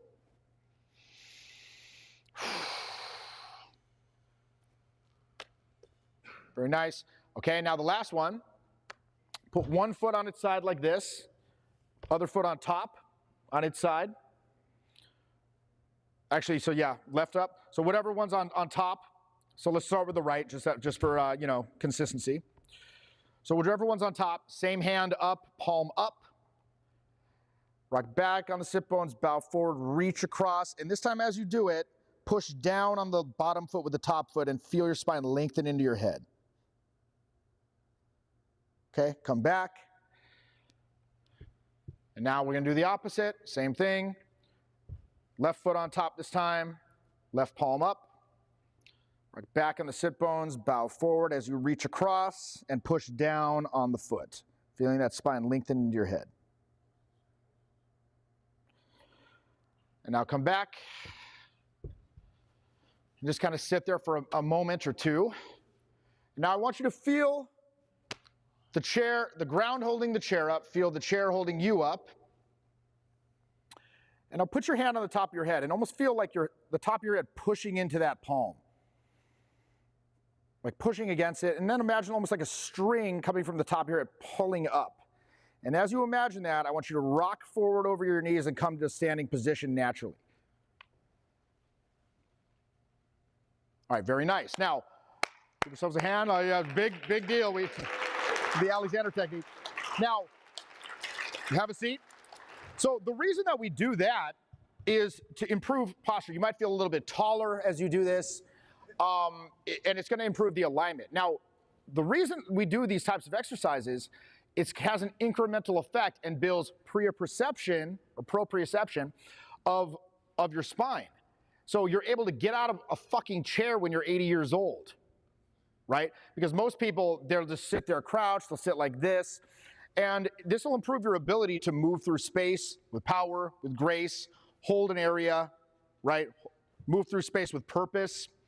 Hold yourself upright, and then this can also improve your ability to project your voice because you have a more grounded base that you're projecting from. Most people think that breath is it causes vocal projection. Breath is just the fuel, right? That's the fuel. However, the foundation of all vocal projection is your posture.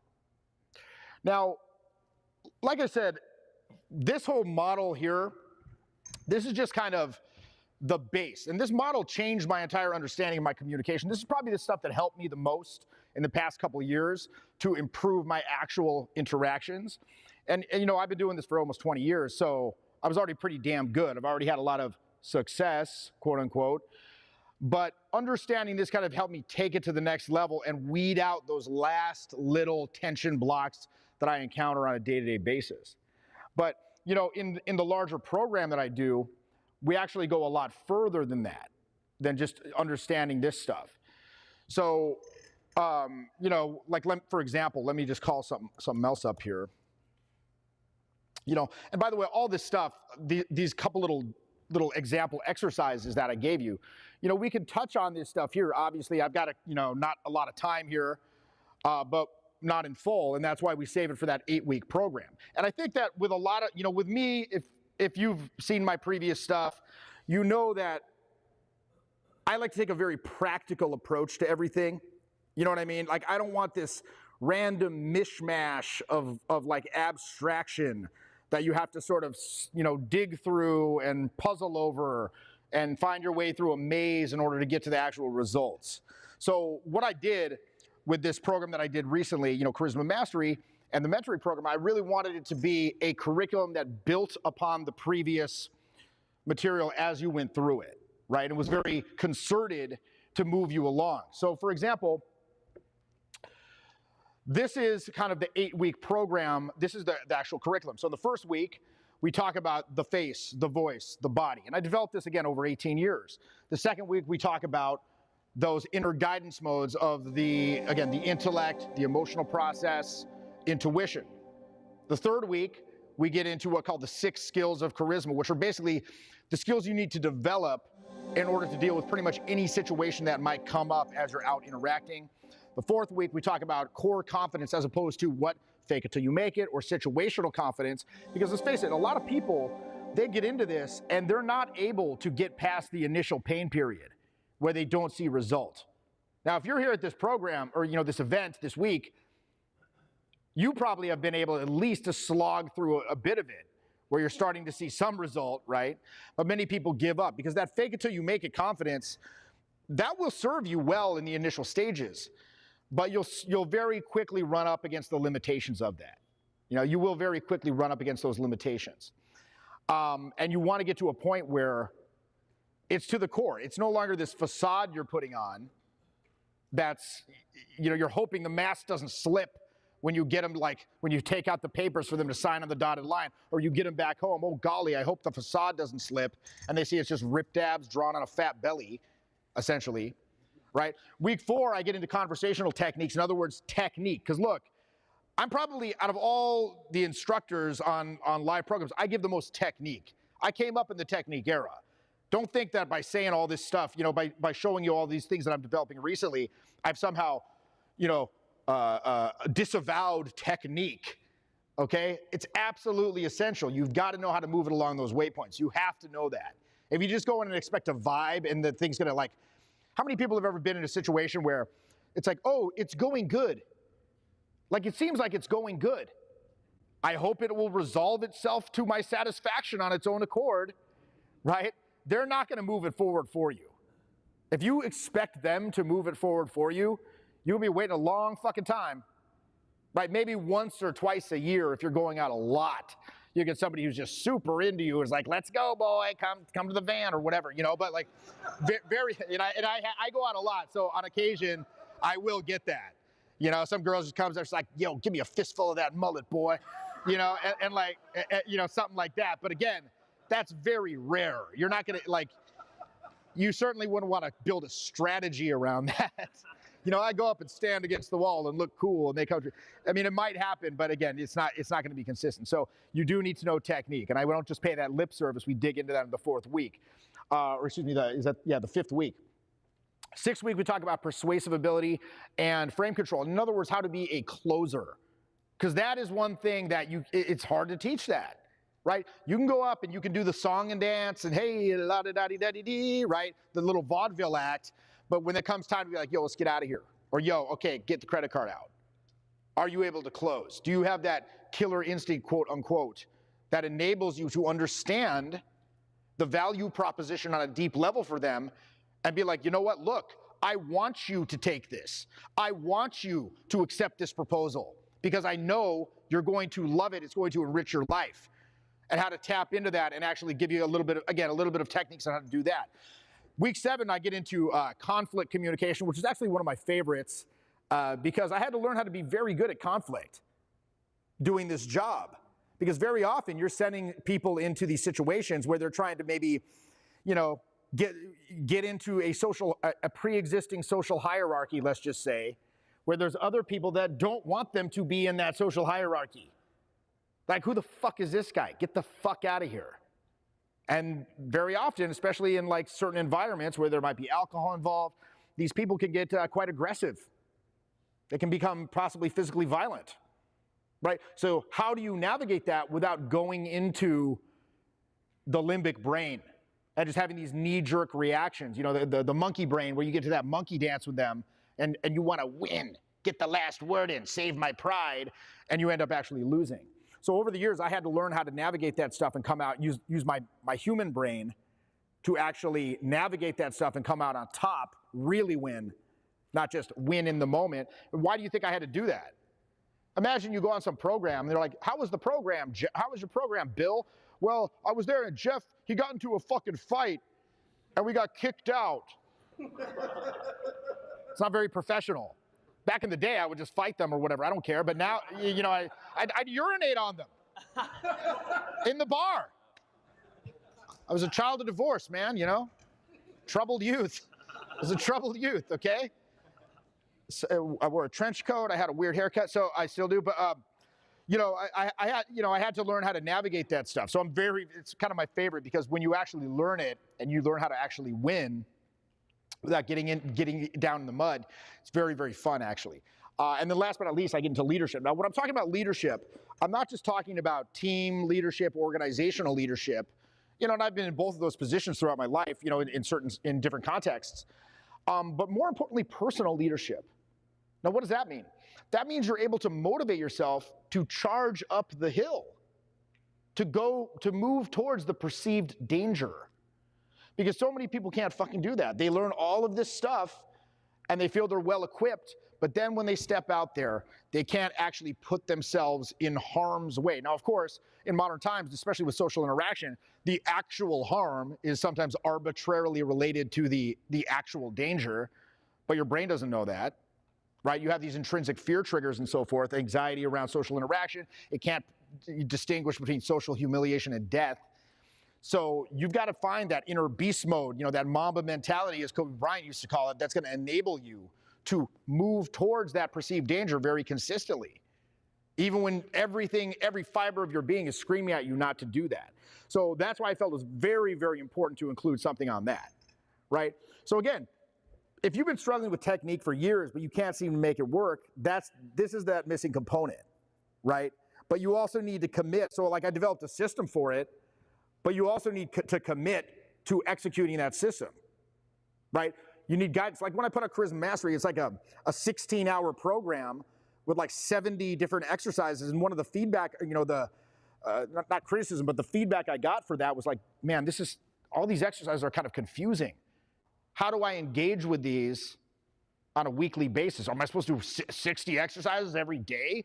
It's like, no, you do the ones that are more effective for you. Well, how do I know what that is?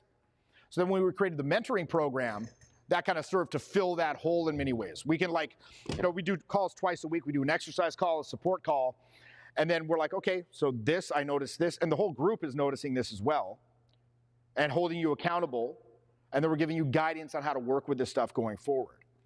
So, like I said, these calls that we do, they last a couple hours. I'm not a clock watcher, one of those clock watchers, but I think that the most integral, I guess, tenet of this entire program that I've developed is full spectrum experience. Now, what is that? Now, by the way, can I get a little water up here too, if anyone gets the opportunity? It's full spectrum experience. Now, what does that mean?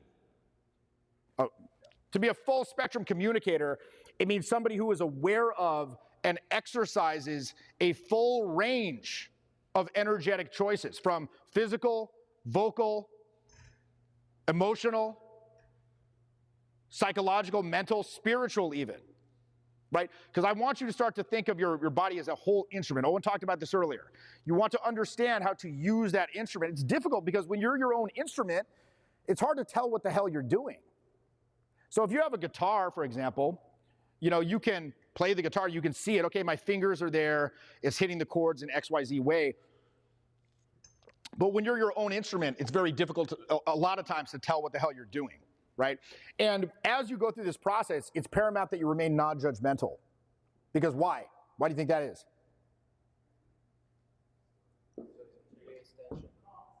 Well, because judgment's what caused all these problems in the first place.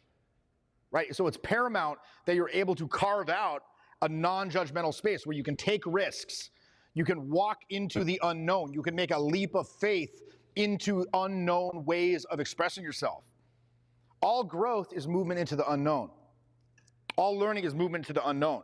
So you've got to be able to take that leap, and you're only going to be able to do that if you've kind of carved out internally and externally a non-judgmental space for you to do that, right? So again, with Charisma Mastery, I wanted to go beyond simple technique, right? I wanted to explore the unconscious and conscious ways, that you're operating to kind of, analyze, to codify, to organize all of the variables and all the forces that go into your communication, whether, again, it's your voice, your emotions, your body language, your psychology. All these things are intertwined. And I think for a lot of people in the past, just even talking about this stuff, it seemed like this labyrinth.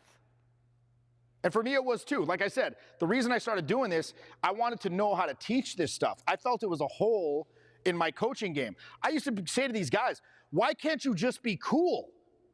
Why can't you just be cool like me?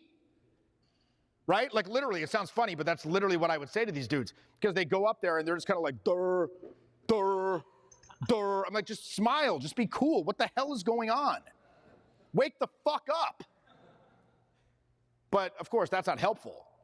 So I wanted to dig into all this stuff, right? So again, like I said, in the past, all these forces, they're complementary, yet sometimes they're contradictory.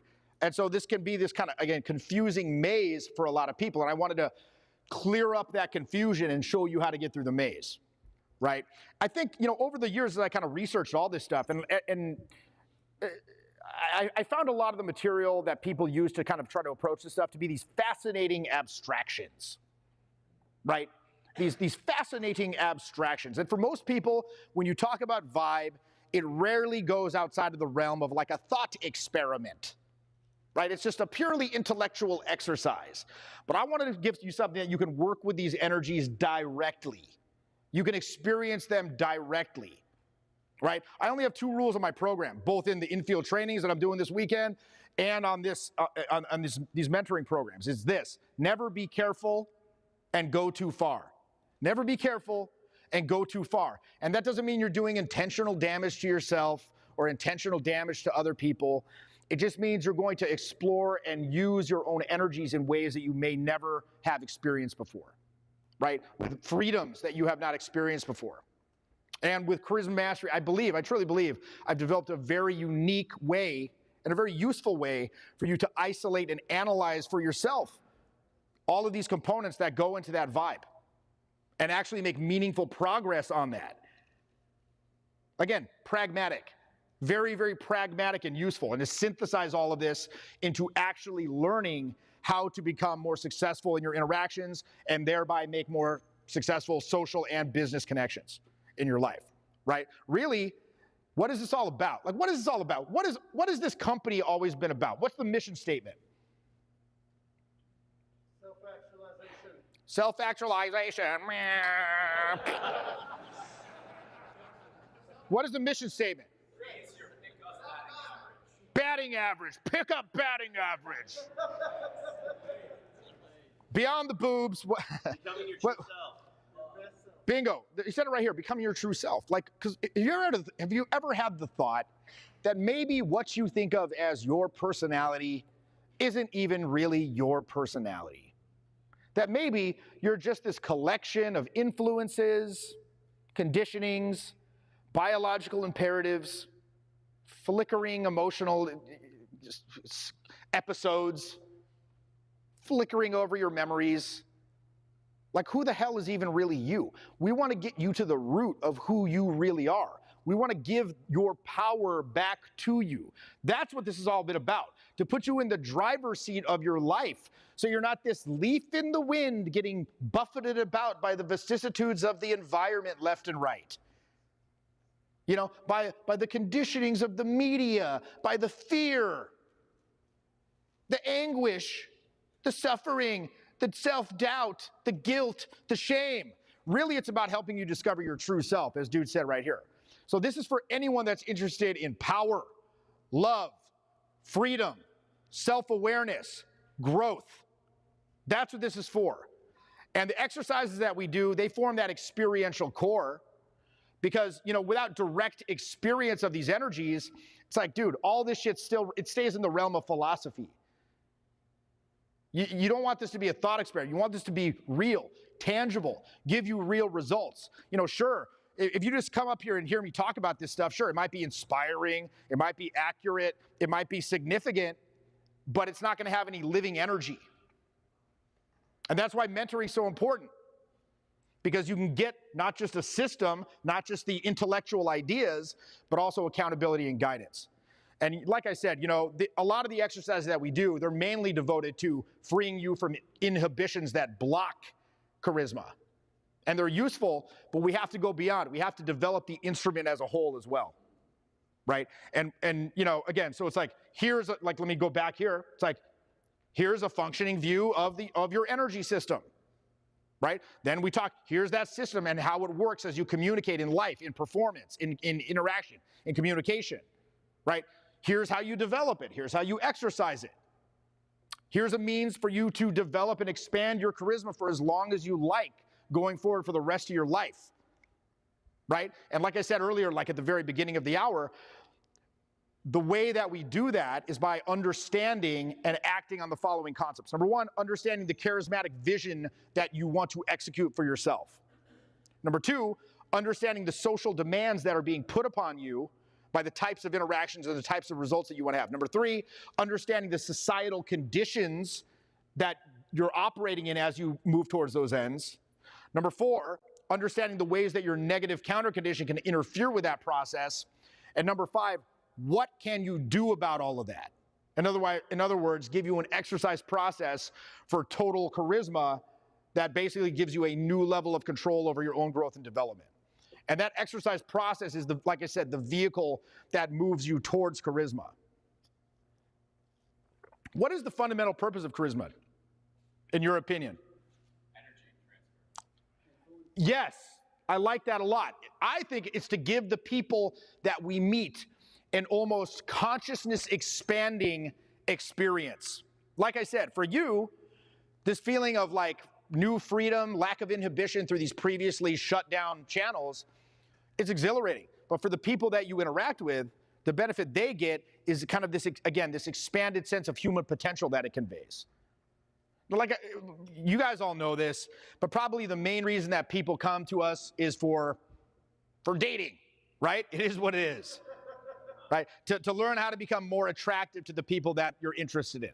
But there's a million reasons that you absolutely need to learn this beyond that.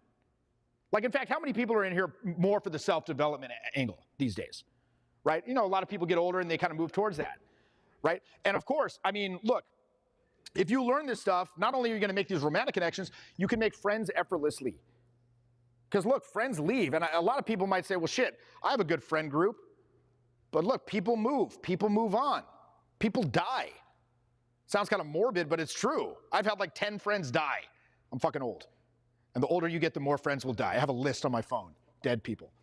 It's I have a dark sense of humor, okay? But like, it's not funny, but I literally do have a list of people that I know who have died on my phone personally, right? But again, you know, it's sad, but it happens. Times change. And like back in the day when you were in college, you could make friends. I mean, it's a situation that's set up for that.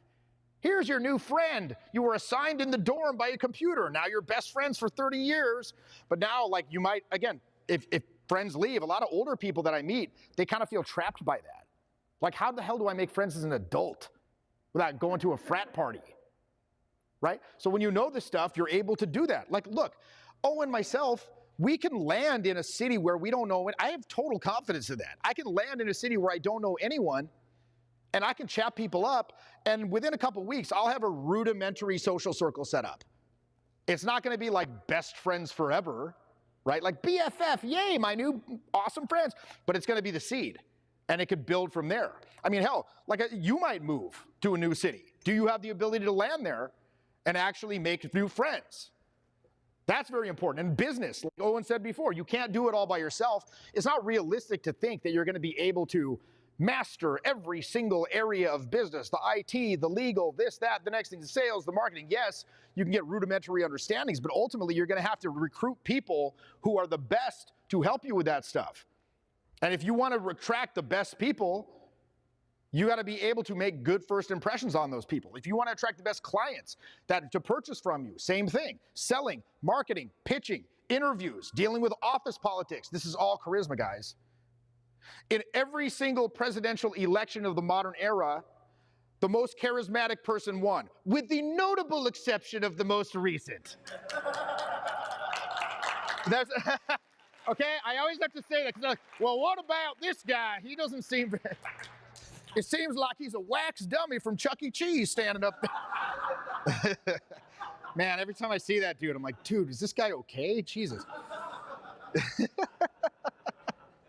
You know, and then look, of course, with dating, you know, you're able to go out and meet people. You're not, like, because look, let's face it, what do most people have to do, guys? What do most people resort to? Social circle, work.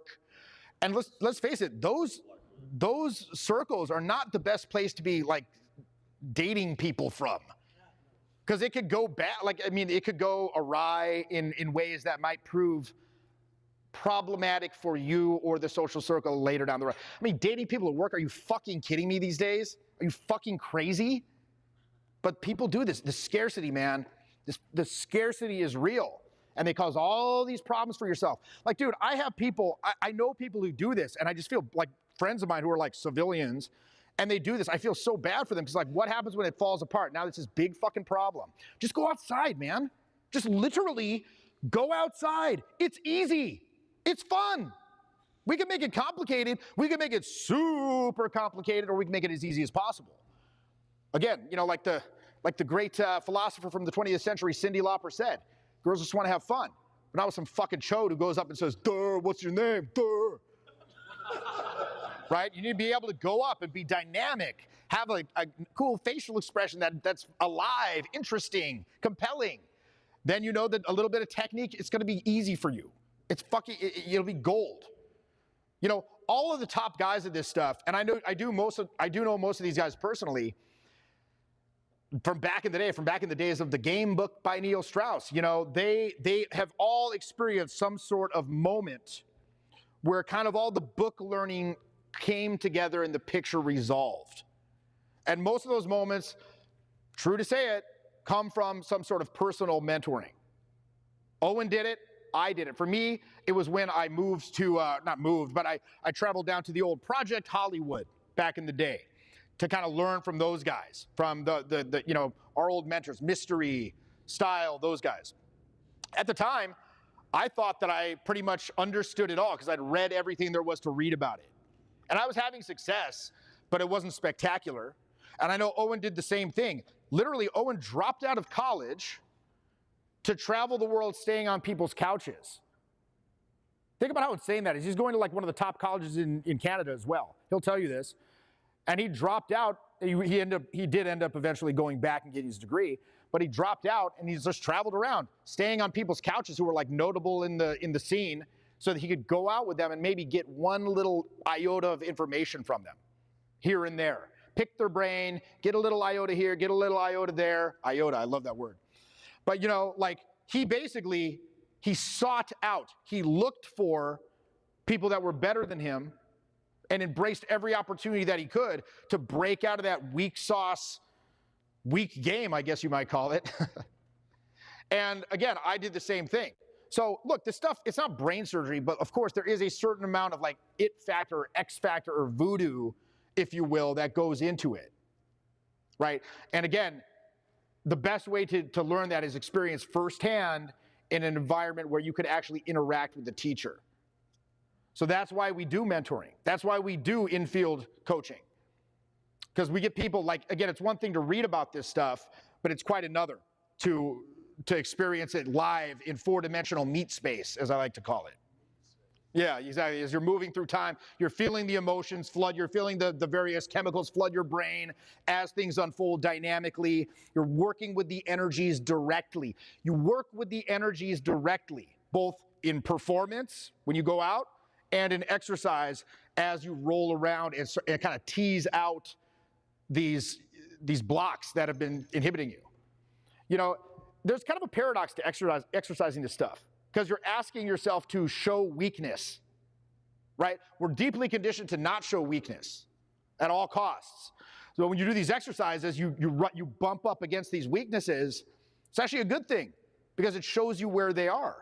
And then again, without shame, without guilt, you can begin that process of releasing them. And again, I know what it's like to kind of have this sense that you sort of got it all figured out. I'm sure many of you in this room are like, you know, like, I'm pretty good at this. I got it figured out. I'll come to this thing anyway. It'll be a fun networking event.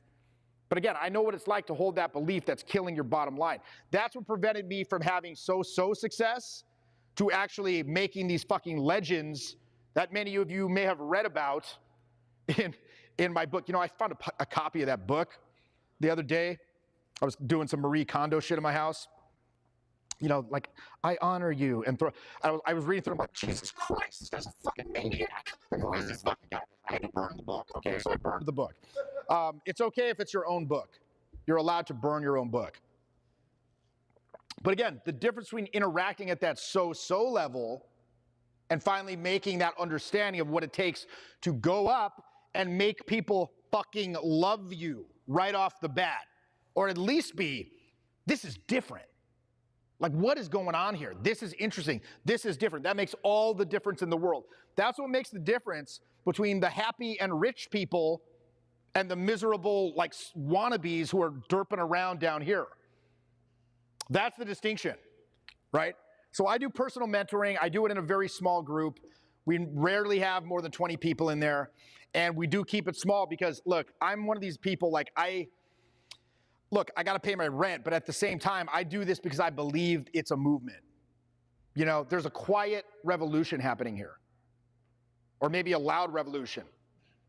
Love God! It's a revolution! The children! Fuck them! Never let them tell you! As I'm just emulating Owen from the other day.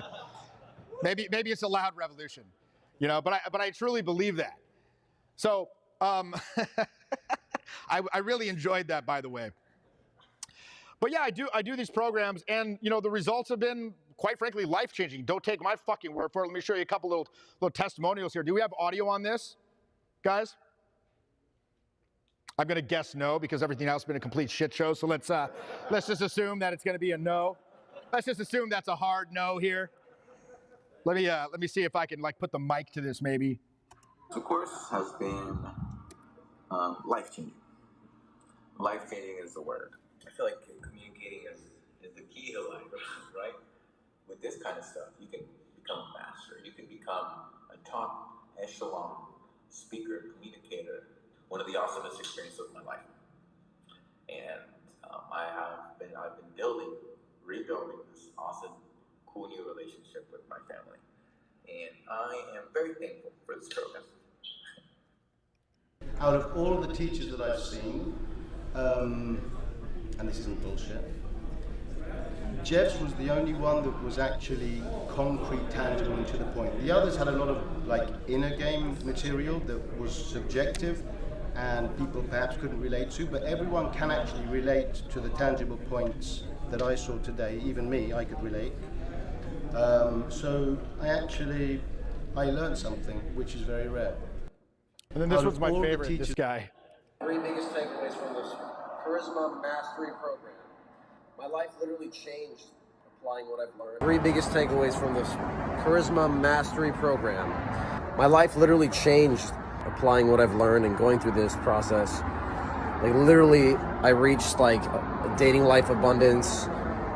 I went from, scarcity mindset to like, I can't stop getting laid.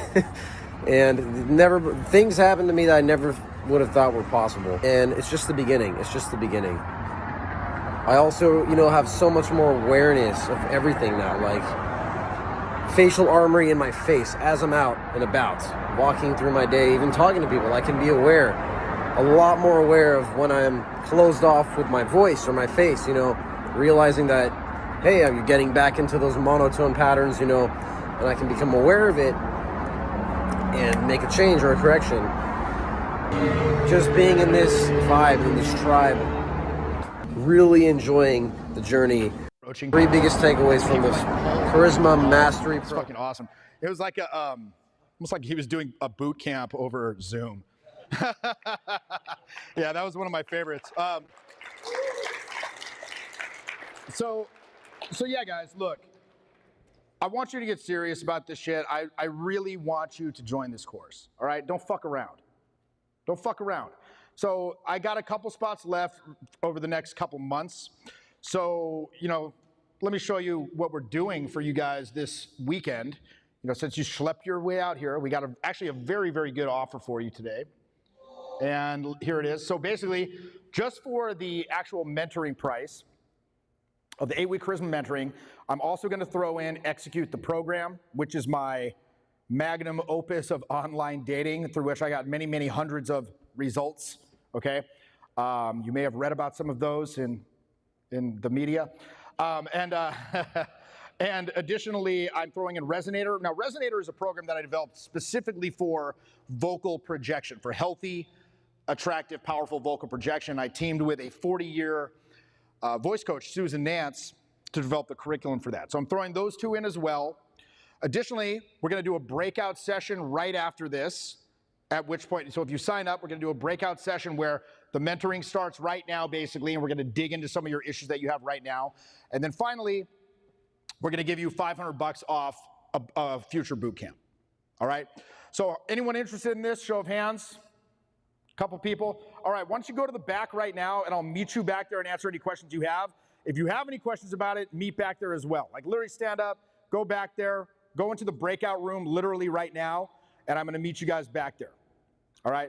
And we're going to start it up. Now also, for those of you, I know I got a couple of boot camp students in here. Boot camp students, why don't we meet over there as well?